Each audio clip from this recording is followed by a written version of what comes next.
Hi friends, இன்னைக்கு ப்ரோஷியர் அப்படின்ற ஆங்கில வார்த்தைக்கு தமிழில் என்ன அர்த்தம்னு பார்க்கலாம்.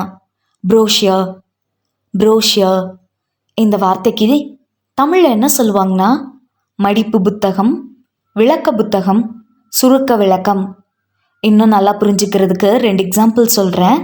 First example, the travel brochure highlighted beautiful destinations. The travel brochure highlighted beautiful destinations. பயண கையேடு அழகான இடங்களை எடுத்துக்காட்டியது. Second example, please take a brochure for more information about our services. Please take a brochure for more information about our services. எங்கள் சேவைகள் பற்றிய மேலும் தகவலுக்கு ஒரு கையேட்டை எடுத்துக்கொள்ளவும். இன்னொரு வீடியோவில் வேறொரு ஆங்கில வார்த்தைக்கு தமிழில் என்ன அர்த்தம்னு பார்க்கலாம். அது வரைக்கும் பை பாய்.